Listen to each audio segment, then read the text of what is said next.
women across Nigeria tackles trending issues, one honest, thought-provoking discussion at a time. Because when women speak, the world listens.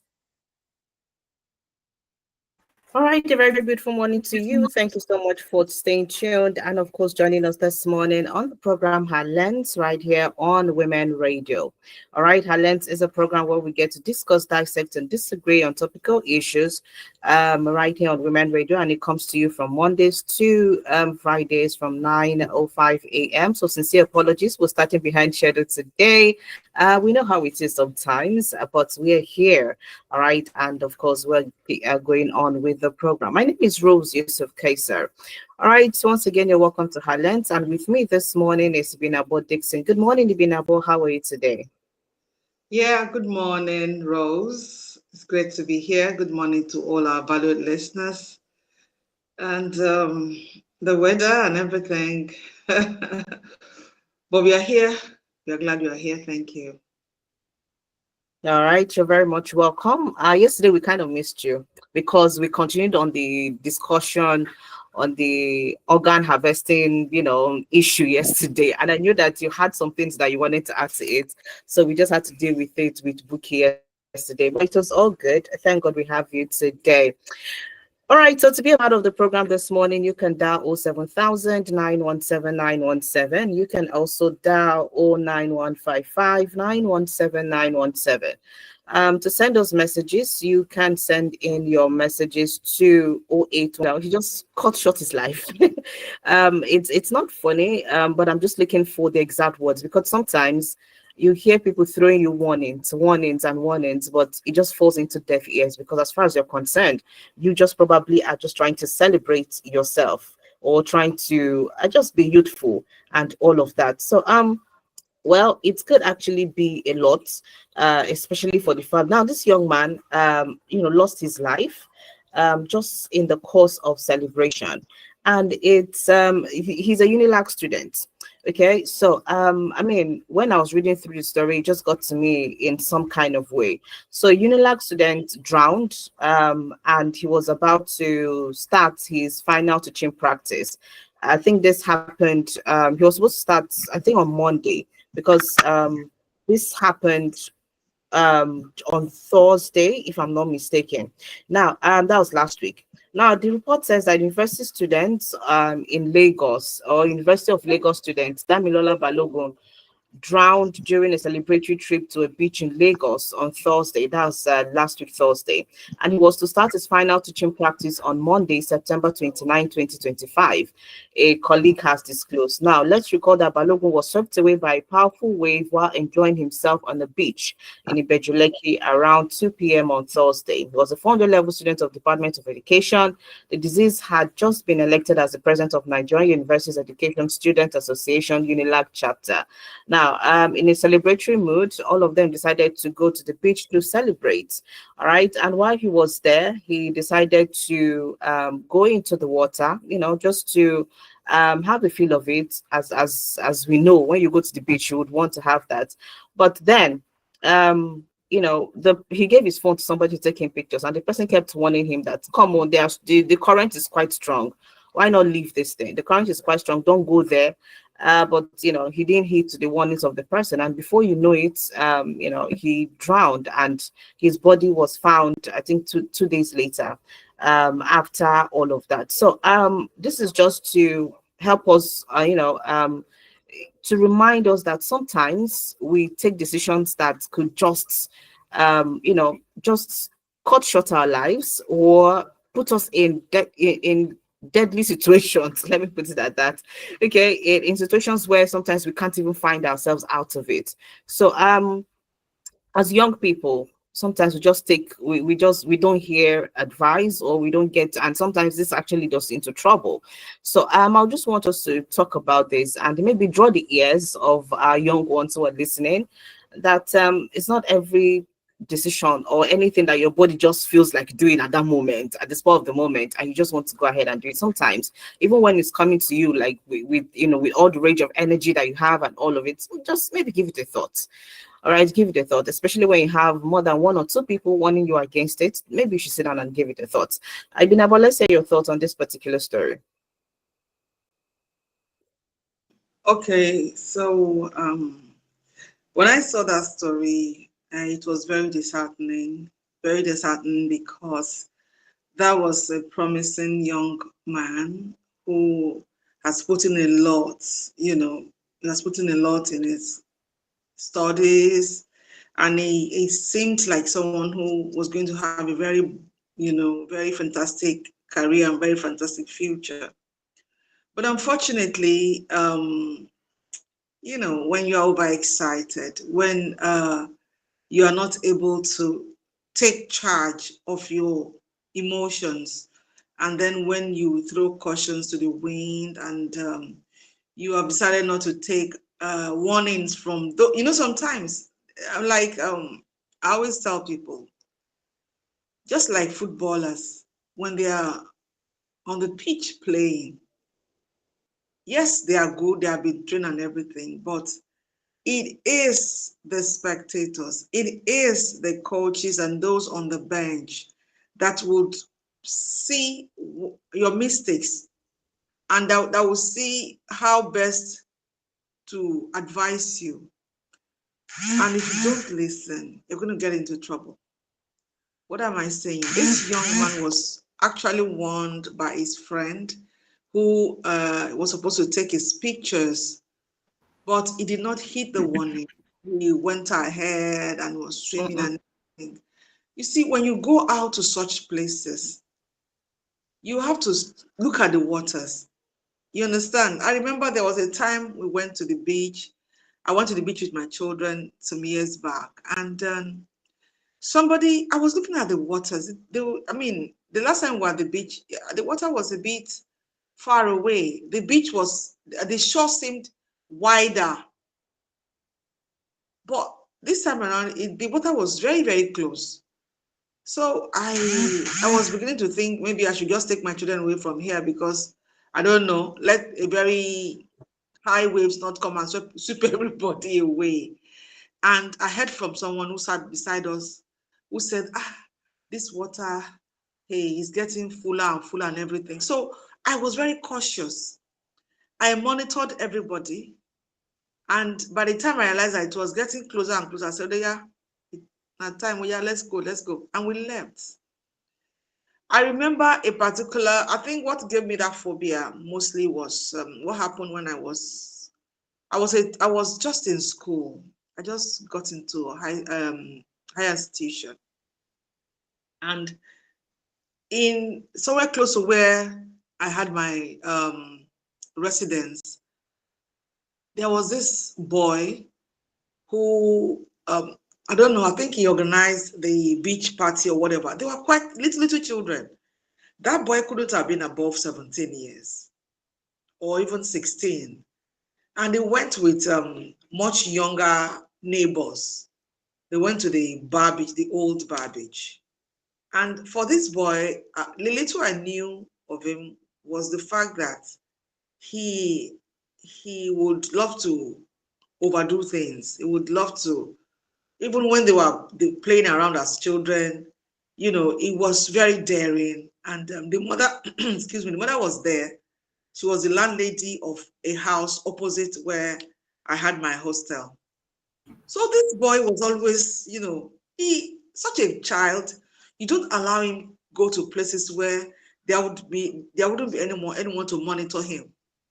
So bottom line, he took these younger neighbors to the beach to celebrate, I think his birthday or something, and he drowned.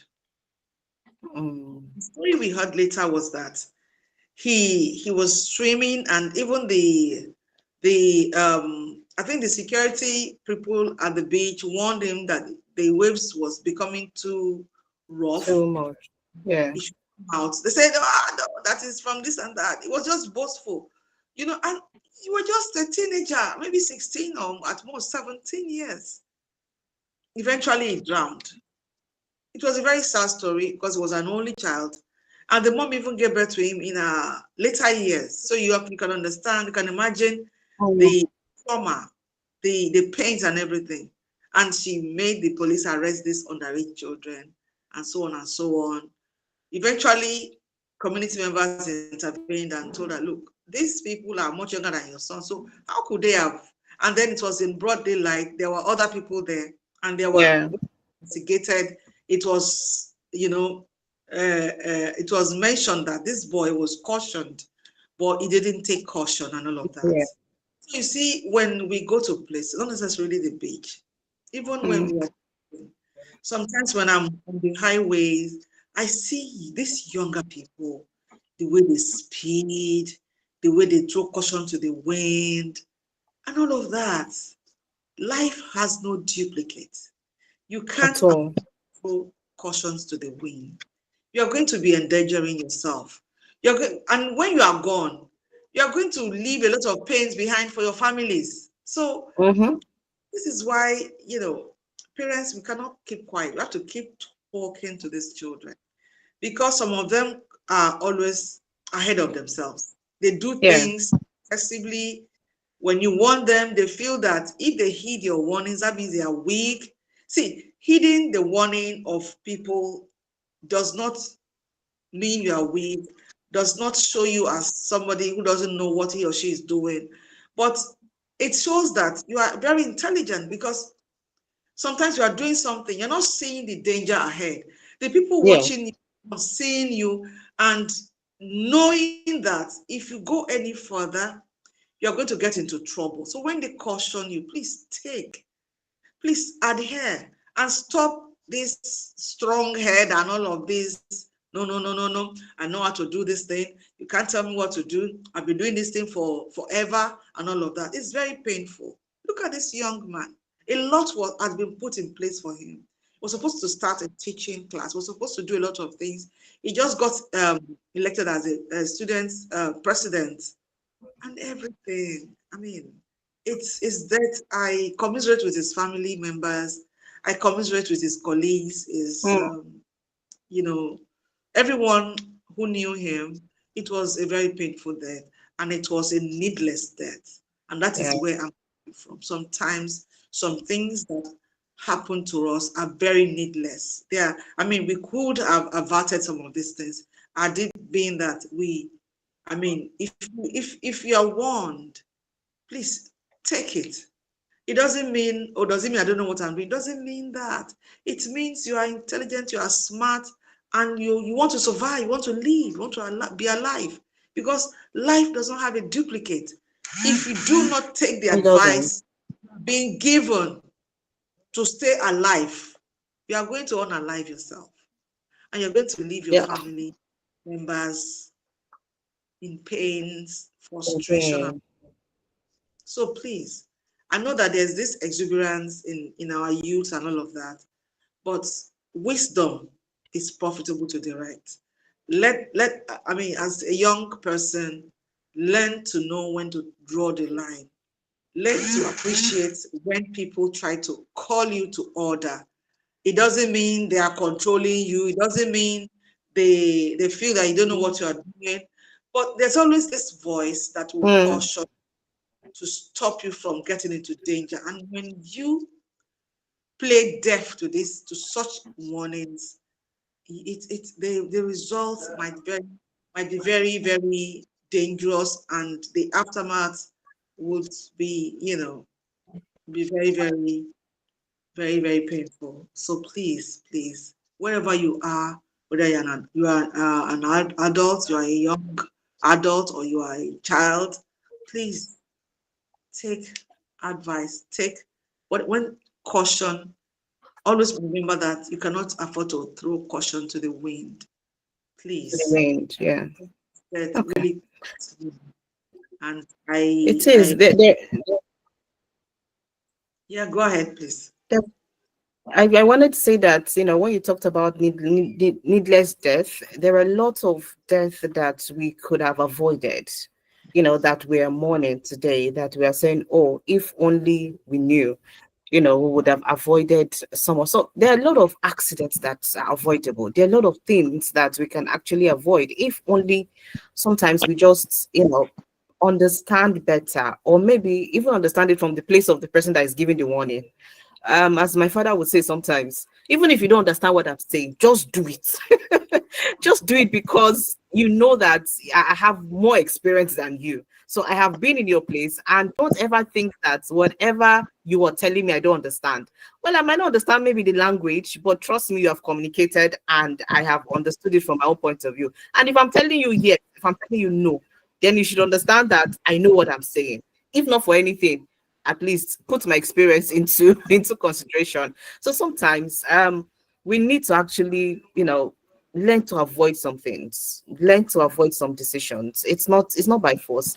We're not doing show of the mighty. Now me do and pass. Now me if you do and who are you now showing off to? Because sometimes that's what has led to some of the unnecessary death that has happened to a lot of young people, promising young people. So I mean, it's just for us to take heed to all of this, and I'm hoping that our parents would, because whether we like it or not, we have enemies. We have village people that are just waiting for the slightest opportunity to just hit, and you never can tell. Meanwhile, you are the ones giving them the opportunity to actually do what they want to do. So let's avoid what we can avoid. This is a sad one, especially for the family, for the friends too. This is definitely a sad one. I mean, this is somebody that by next week he would have started his, teaching practice, and before you know it, he would have been much more than that, and maybe a very good, maybe leader for the country tomorrow. Who knows? But we have just lost him. So I'm hoping that we get to learn from this. Thank you so much, Binabo, for your thoughts on this and for bringing my attention to this. It's good that on HerLens we get to say some of these things because we have young ones and have parents who are also listening and watching. All right, this is your Women Radio WFM 91.7. It's about 29 minutes past 9 on the side of the radio. You can do it to be a part of the program by dialing 07000 917 917. You can also dial 09155 917 917. Our WhatsApp lines are 0703 1756537 or 08155 917 917. This is HerLens on your Women Radio WFM 91.7.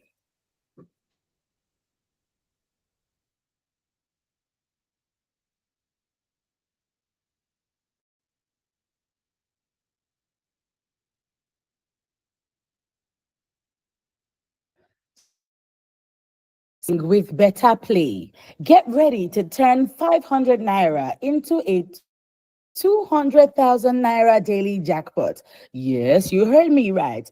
200,000 naira every single day. The more tickets you grab, the higher your chances of winning. Stay tuned because this is the game changer you've been waiting for, coming to you on Women Radio 91.7 FM.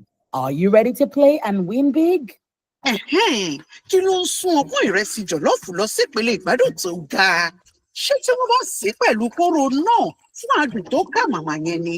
Tàbí tẹ́ ẹ bá jẹ́ pẹ̀lú ojúlówó sàláàdì Nàìjíríà, èso kábéèjì, kárọ̀tì, lẹ́tùsì, àtẹ̀wà oníkíndìnrín díẹ̀. Ó ní láti jẹ́ méjèèjì. Ṣé jollof rice rẹ pẹ̀lú àdùn kóró náà kí o wá jẹ́ pẹ̀lú ọ̀pọ̀ ẹ̀fọ́. Ó yá, jẹ́ kí ọ̀pọ̀ oúnjẹ rẹ gbé pẹ́ẹ́lí. Lónìí, jẹun tó dáa. Dibani, ihe okwu eruola o. Ego na-ezo dịka mmiri ozuzo. Better play, better chance. 200,000 naira nwere ike ịbanye n'aka gị taa. Gee ekwentị ugboro 3 n'ụbọchị. Aha ndị mmeri ga-apụta live na redio.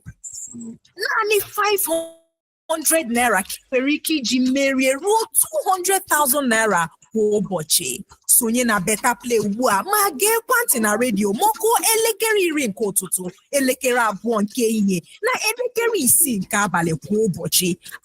A gị nwere ike bụrụ nke a kpọrọ Better Play. Ebukwa n'oge. Mee ngwa ngwa zụta tiketi gị ugbu a. Zụta tiketi gị na www.betterplay.ng maọbụ bịa *347*154#. Ịchọọ ime ka ohere gị bawanye, ị nwere ike ịzụta tiketi ruru 20. Mee ngwa ngwa soro anyị na Facebook @BetterPlay, na Instagram @BetterPlayNG maka ozi ọhụrụ. Ka iji emeri ego a eruola. Ị nwere ike ịbụ onye mmeri tata. Better Play bụ naanị maka ndị toruru afọ 18 ma ọ bụ karịa. Sonye egwuregwu a n'ụzọ ziri ezi. See, everybody with him own wahala. Oh. Every day comes with its own version of challenges, and you have to be ready to face them, because only then can you move on to the next. That's why I never miss my breakfast. Scratch that, my peak breakfast, with the nutrients and energy I need to face each day, one challenge at a time. Every day is a good day to power on with a peak breakfast. Have you had yours? Reach for your peak.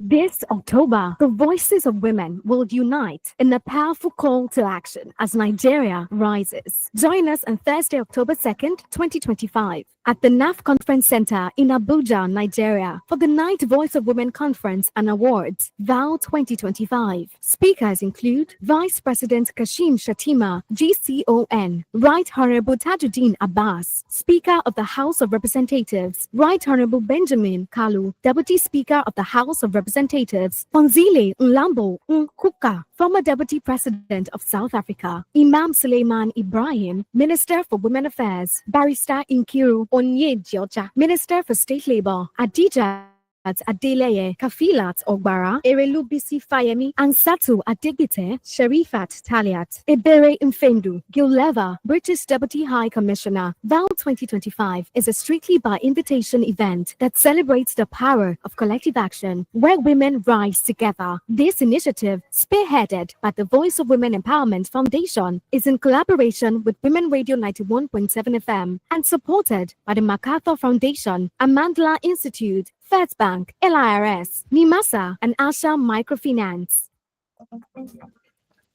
6 p.m., where Dr. Olufumilayo Akinola, a consultant addiction psychiatrist of the Federal Neuropsychiatric Hospital, Yaba, Lagos. Dr. Rotimiolu Akinlesi, Permanent Secretary and Team Lead Encouragement Initiative, and Ambrose Oluta Shomide will be walking you through how to get the spark back for a more purpose-driven life. You don't want to miss this session. Note that this is a virtual seminar. For registration details, call Tumishe on 0802-811-9509 or Isioma on 0808-657-0100. EMAP 002, Journey to Self-Discovery. Lájà, ó ní àná yẹn padà wá sí ṣọ́ọ̀pù mà. Wọ́n ní kí n fún wọn ní ẹ̀dínwó nínú owó léèsì, aṣọ òkè àti brocade tí wọ́n rà. Ẹ ṣé kí n fún wọn ní ẹ̀rọ ìbánisọ̀rọ̀ kí ẹ bá wọn sọ̀rọ̀. Ṣukura, ṣo ní kírẹ́dìtì ni? Bẹ́ẹ̀ ni mà, MTN Better Gist ni mò ń lò mà. Wọ́n ti sọ̀rọ̀ lórí ẹ̀rọ ìbánisọ̀rọ̀ kì í ṣe nǹkan bàbàrà mọ́ pẹ̀lú ìṣẹ́jú 6 tó fi sọ̀rọ̀. MTN máa bù yín ní ìṣẹ́jú 7 sí i pé *123*2*1# tàbí kí o tẹ àtẹ̀jíṣẹ́ PG sí 312. Ọ̀rọ̀ bẹ̀rẹ̀ nìyẹn o. Àwọn òfin àti ìlànà wà. What are the consequences of corruption on the woman? Silence. Silence through diverse forms. Education, healthcare, laws and policies fostering unfavorable conditions to the woman at all levels. The woman agenda, breaking that silence, demanding accountability, transparency, and good governance. The woman agenda is deliberate and calculative in amplifying the voice of women. The woman agenda, Fridays, 3 p.m. on Women Radio 91.7, a platform on the way forward.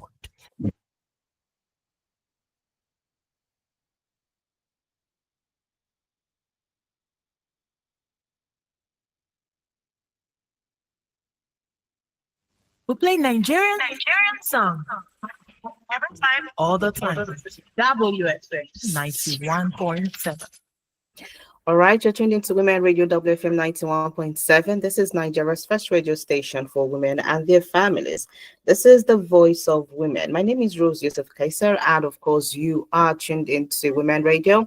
And this is still the program HerLens right here on your Women Radio. Now, my name, we still have Ibinabo Dixon with me this morning on the program HerLens. All right, and we have been looking at this particular, quite sad story of a young promising of a young man who died while trying to celebrate his success so far, and him being elected in a position in Unilag. So I mean, this is a needless one when you read through the story. So this is just to call the attention of a lot of our young ones to try to heed to a lot of the advice they get to hear, and for some of them that they get to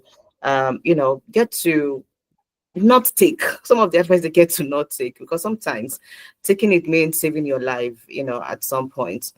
All right, so we'll just move on to the next story we have this morning. And this one is, I think there was one time that we talked about Two-Face's ex-wife, that's talking about Annie Macaulay, who came up to say that, well, her daughter will not, she would not, or rather, her daughters must not accept the things that she accepted.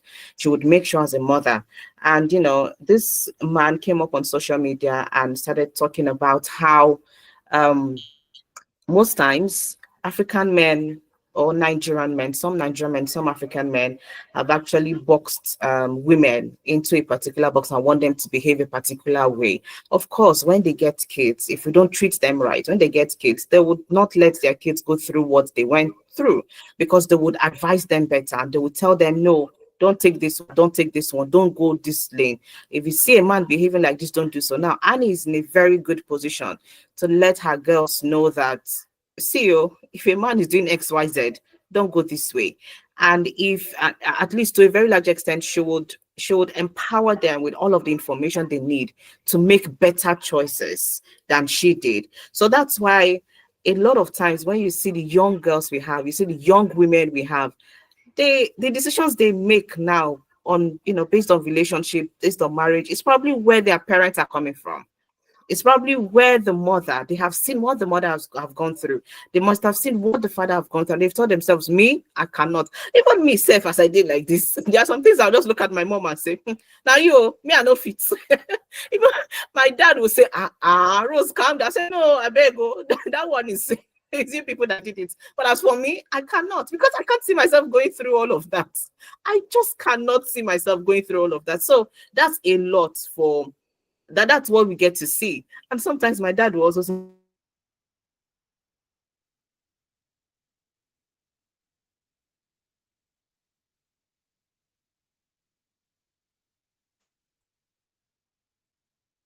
generation safe. I say how do you know, because but when you look at what your own mother went through, even yourself, you go tell yourself, say, no, I no fit, I no go do am. I no go do am. So I mean, it's like from generation to generation, we get wiser, we get better. But then, are we doing that and forgetting where we're coming from? Because it's like, when you now look at it, you now hear some men saying that, I wish we still have ladies like our mothers. Like, are you serious? You yourself that you're talking, are you like your father? So, let's hear your thoughts on this, because it's something that affects a lot of marriages, a lot of homes. Young girls are beginning to have minds of their own, which is a good thing. So should we continue to encourage this, or how do you see this? Okay. Sometimes when topics like this are being brought to the fore by a man, it becomes more interesting, because most times you hear it is the women you hear talking about it, and some men will come out and say, hey, you are this and that, you don't want to do this and that and all of that. So, but when you hear it it's like hearing it from the horse's mouth. It becomes more interesting, it becomes more believable, because some people do not believe that they are even unfair to their wives. Yeah. They'll tell you, even the way I'm treating my wife is way better than the way my father treated my mother. I mean, are we in a competition? Are you competing bad behavior with your father? Are you competing maltreatment of the women with your father? So what I always see in this is selfishness and self-centeredness. If you want to do unto others as you would have them do unto you, you will always do better. Because you cannot be demanding for so much from a human being, and you're not given even a quarter of what you are demanding from that person, which is very unfair, which makes you very selfish. And then, of course, tradition also has a huge role to play here. But then we are beginning to see that the shift, the paradigm on the shift, it is not as bad as it used to be. Like I always say, the days of reticence don't pass, is over. Now people can come out, excuse me, and talk about their feelings, talk about what they wouldn't want. And also, people are talking about deal breakers now. Yeah. Some people don't talk about it. Some people are just all woven in the nest of love. They're not looking at, okay, if eventually I ever marry this guy, what is the future going to look like? What are the things that will come up, begin to pop up every once in a while that I wouldn't take? So if there are major deal breakers that you can easily lay your hands on, why not discuss it? People don't discuss. Mostly couples do. They talk about, love, love, love, love, love, That's it. partying, friends, but they don't talk about the real life. If you're going to spend your lives together, what is it going to be like? What are the things that you're not expecting from your husband? What are the things that you don't expect from your wife? So when you discuss these things, it further sheds more light on the future you're trying to walk into, and it gives you the opportunity to understand this other person better, and then you begin to discuss it. For me, like some people will tell you they don't like the other day's soup, yesterday's soup. They like it fresh, so which means on a daily basis you are cooking. You as a woman, if you end up marrying this man, can you cope with that? If you can't cope with that, how about discussing it? How about letting him know that that can't work for you, but ways of preserving the soup that it will still taste fresh? You discuss these things, because at the end of the day, if you look at couples and you look at marriages and why there are so many cracks, you realize that there are very little things. As little as, oh, you will come back from work and you will just litter the whole room with your undies. Some other times it is about, I remember there was a particular time that something was in vogue, bathroom. One woman said her husband would just go into the bathroom and wet everywhere, mess the whole place up, and they to mop or whatever. So she complained over and over. So there was a particular day she went to the bathroom for him and made sure that she wet everywhere, and she came out. So by the time he was going to the bathroom, he was saying, see water all over the place. What if I sleep? Okay. That, and she left him to nag and complain and all of that. She was getting dressed. And by the time he came out and went into the room, he was like, you didn't hear when I was talking? Look at the whole place was wet. Did you go and swim in the river? Did you shake it? All those things. Yeah. She kept on laughing. I was like, no, this is a very serious matter. I could have slept. Are you planning? Do you want to kill me? And all of that. And if you just one dose of what you give me on a daily basis, and look at you complaining as if I just brought out a gun to shoot you. But you will go into the bathroom and wet everywhere. When I complain, we say, mop it. I was there. You complain a lot. So that was where she ended it. So I wouldn't know what transpired thereafter. Yeah. But the bottom line here is there has to be this mutual understanding.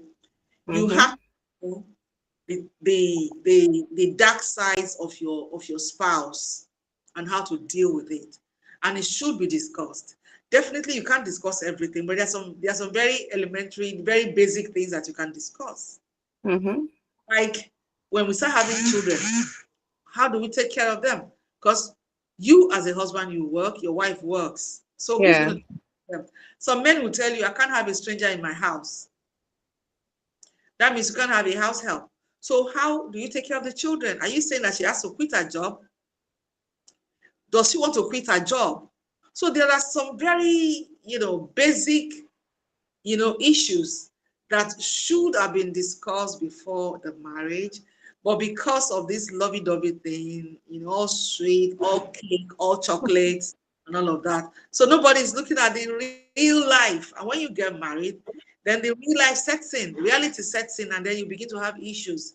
So what I would say is, be fair to your wife. what you wouldn't want her to do to you, don't even attempt to do it to her, because she's as human as you are. I have boys, I have girls, and I didn't have any special way of raising them. The only difference is that when you have a boy child, you have to circumcise that child. We don't circumcise girls where I come from. So, that's just the difference. Otherwise, I raise them the same. I talk to them same. I talk to them together. I say everything together with them. So everything about a girl child, my boys are aware. No. Everything about the boy child, my girls are aware. So there is nothing strange, nothing new that, I didn't know, I didn't, that kind of thing. Like, some boys don't understand menstrual pain. Some boys don't understand when a woman gets pregnant, she could have the first trimester could be very, very, traumatic for her. They don't know, because it doesn't happen to everybody. It happens to maybe some people, and some don't even experience that. So maybe the young man is used to people who would just get pregnant and then just go through the term easy. And then here you are married to a woman who at the first, month of pregnancy, she is sick and everything, and you're like, what is it? Not belly you get. You swallow pain, you swallow nail. I've had a man had said that to his wife before. That please, her belly she get now. She swallow. First get belly. You understand? Why is she throwing up all over the place? That kind of a thing. So there has to be a lot of understanding when you are getting married. You must be aware that there are some things women go through. And then we're not going to undermine the feeling of the man here too. Like recently I saw a post where it was a picture with some, quotes there that look out for your husband. School fees is, this is the period of school fees and payment of books and uniforms and all of that. Look out for your husband. Make sure you don't add to his stress. You don't, pressure him into, pay school fees and everything. And I wouldn't undermine that as well, because some families, the woman is not working. She doesn't have any business she's doing to earn any form of any means of livelihood for herself. Everything is heaped on the husband, maybe due to the way they agreed, that kind of a thing. Even at that, reach out, discuss with him. If the school your children are attending has increased their fees, and this is going to eat too deep into the pocket of your husband, you can sit down and have a discussion. You can look for other schools. You can change the children's school. Yeah. And there has to be this mutual understanding. This, I rub your back, you rub my back, so that everything does not seem so askew. Everything, all the burden heaped on one person. And I always tell men, see, sometimes when you're leaving the dining, you can pack the plates to the kitchen. Yeah. And some other times you can even go ahead and even wash the dishes. You understand? It doesn't take anything from you. It doesn't make you a lesser man. It just shows that you are a very caring man. It's just you are building something. You are building something that is going to be. It's going to last very long in the heart of your wife. That when the rainy days come, she has something to think about. She has something to remember about you, and then it will be easier to handle the situation. But if you are always the type that, okay, you're always throwing money at everything, but your person is not available, when the chips are down, what does she refer to? How does she make her references? What does she even think about that? Okay, these days my husband is very naggy, and it's not always like this. But if you're that kind of person regularly, even when you have a major problem, she wouldn't know, because this is you. This is the regular you, the usual you. So there's nothing new. So let us try and be of good behavior, like I tell them. Yeah. Be of good behavior, be fair, be understanding, be loving, be supportive, either of the spouse, whether it's the man or the woman. Be loving, be caring, be understanding. Always keep the conversation line open. Don't always make it look as if it is only in the bedroom you can have your discussion. And you know the discussion that takes place in that place is very short and everybody goes to sleep. So it doesn't solve any problem. So I like it when men understand, and parents, we have said it over and over, and I never overemphasize on the fact that parents need to raise their children right, both the boys and the girls. Special training, raise them well, raise the boys to respect both men and women, to appreciate them, to know how to handle issues, whether it has to do with a man or a woman. There is nothing like you are a woman, go and sit down, you don't have a say in this conversation. There is not, because at the end of the day, there's a problem, she's going to be part of that problem. So why are you not bringing her into the solution? So when there is mutual understanding and all of that, I think we have a better society, because this competition of you are a woman, go and sit down when men are talking, those days are gone, please. And it has not helped us. It's not going to help anyone late in this period. Thank you. Thank you, Binabo Dixon. You have said it all. It's all about understanding, because it starts from the home. After all, charity begins at home. So if we're able to have a strong foundation from the home, then I don't think we'll get to a point where you're hearing women will say, no, I won't raise my daughters to take what I've taken. Or you won't hear girls saying that, no, I can't marry a man like my father, or I can't take what my mother has taken from my father. So it's all about here to take you on the program HerLens. My name is Rose Yusuf Kaiser. Do what to stay tuned. Coming up at 10 is Radio Doctor. Good morning. To sponsor this program, call the number